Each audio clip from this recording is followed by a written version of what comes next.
তোমাকে খুলে চেক করাতে হবে। ঠিক আছে, জয় হিন্দ ভাইও। তো আগের ভিডিওতে আমি তোমাদেরকে কি বলেছিলাম যে এক্সাম হলে যাওয়ার পূর্বে কি কি চেক আপ হয়, কি কি নিয়ে যেতে হয়, কি কি নিয়ে যেতে না হয়। তো সেই বিষয়টা পুরোটাই বলবো। ঠিক আছে, কারণ এখানে অনেকেরই সমস্যা হয়, আর আমাদেরও সমস্যা হয়েছিল, মানে আমরা যখন এক্সাম দিয়েছিলাম, এবং আমি পার্সোনালি একটা সমস্যার সম্মুখীন হয়েছিলাম, সেটাও তোমাদেরকে বলছি। তো ভিডিওটা দেখো। তো এই টপিকগুলোতে কোনো ভিডিও বানানোর উদ্দেশ্যই নেই, কিন্তু এই টপিকগুলোতে ভিডিও বানিয়ে তোমাদেরকে যদি আগাম জানান দেই, তাহলে তোমাদের জন্য পরীক্ষার ক্ষেত্রে যে নার্ভাসনেসটা হয়, যে একটা হলো পরীক্ষা প্রশ্নপত্র পেলাম আর পরীক্ষা দিয়ে দিলাম, একটা আলাদা কথা, কিন্তু পরীক্ষা হলে পৌঁছে গিয়ে বসা এবং কোশ্চেন পেপারকে ফেস করা, এটাই বিশাল ব্যাপার। ঠিক আছে, তো সেই জন্য আমি এই ছোট ছোট যেগুলো টপিক, সেগুলো আমি তোমাদের জন্য ভিডিও বানিয়ে দিচ্ছি। আর একটা কথা বলি, নিচে তোমরা যে কোনো একজন কমেন্ট করো যে এই বিষয়ে ভিডিও চাই, সেই কমেন্টে যতগুলো লাইক থাকবে, ঠিক আছে, যার সব থেকে বেশি লাইক থাকবে সেই বিষয়ে তাড়াতাড়ি ভিডিও আসবে। তো শুরু করা যাক যে এক্সাম সেন্টারের বাইরে কিভাবে কী সব চেকিং করা হয়। ঠিক আছে, তো আবারও স্বাগতম জানাই আমার ফোর্স ফিউচার ইউটিউব চ্যানেলে। তো যারা আমার এই ভিডিওটা প্রথম দেখছো তাদেরকে একটা কথা বলি, আমি একজন আইটিবিপির জওয়ান। 2023 সালে আমি সিলেকশন পেয়েছিলাম এবং বর্তমান আমি জব করছি, কিন্তু কেউ আমার পোস্টিং জিজ্ঞেস করো না। ঠিক আছে, কারণ পোস্টিং বলা রেস্ট্রিকশান। ঠিক আছে, তো যাই হোক, দেখো, এডুকেটি নিক বা টিসিএস নিক, এসএসসির যে কোনো পরীক্ষা নিক, তো পরীক্ষার বাইরে কি হয়, প্রথমে সিআইএসএফ এবং কোনো সেক্টরে প্রাইভেট সিকিউরিটি থাকে। ঠিক আছে, তো সেই যে সিআইএসএফ বা সেই সিকিউরিটি থাকে, প্রথমে কি করে, প্রথমে তোমার যে মোবাইল, একটা ভাই হ্যাঁ আমাকে কমেন্ট করেছিল যে মোবাইল কি নিয়ে যেতে পারবে কি না।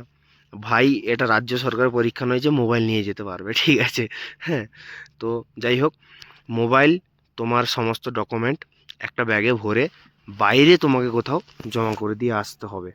ঠিক আছে, প্রথম কথা। 2 নম্বর কথা, দেখো, তোমার অ্যাডমিটের সঙ্গে তোমার আধার কার্ড দিয়েছো এবং তোমার ভোটার কার্ড বা যে কোনো আইডেন্টি প্রুফ, একটা কি দুটো তোমার সাথে থাকা চাই, তবে গেলে তুমি গেট এন্ট্রি করতে পারবে। ঠিক আছে, হয়ে গেল।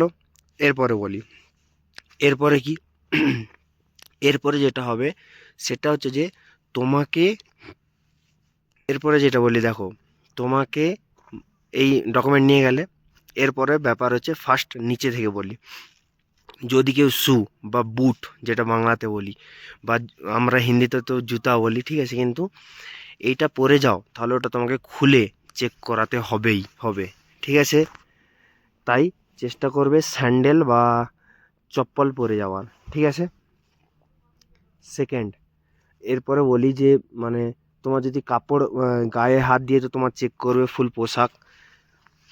3 নম্বর পয়েন্ট, তোমাকে কোনো বেল্ট যদি পরে যাও, বেল্ট কিন্তু ওখানেই খুলে রেখে দিয়ে যেতে হবে। ঠিক আছে, তো আরেকটা কথা, মানি পার্সে 1 টাকার কয়েন, 2 টাকার কয়েন, টাকা যাই হোক, যা থাকবে সব ওখানে রেখে দিয়ে যেতে হবে। তাই মানি পার্সটা আগে থেকেই ব্যাগে রেখে দিয়ে যাবে।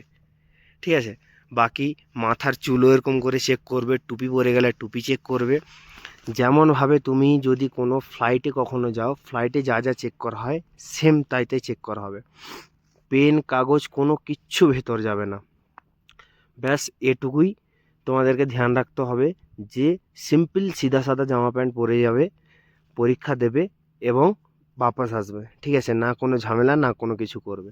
আর একটা কথা বলি, যারা বলছো যে দাদা আমার মক টেস্টে নাম্বার আসছে না, তো অনেক অ্যাপ আমি খুঁজে দেখেছি, তো তার মধ্যে টেক্সট বুক যেটা হচ্ছে যে 10+2 মানে 10টা লোকাল ল্যাঙ্গুয়েজ এবং 2টো ল্যাঙ্গুয়েজ হিন্দি এবং ইংলিশ, এই 2টো ল্যাঙ্গুয়েজে কি করে মক টেস্ট নেয়।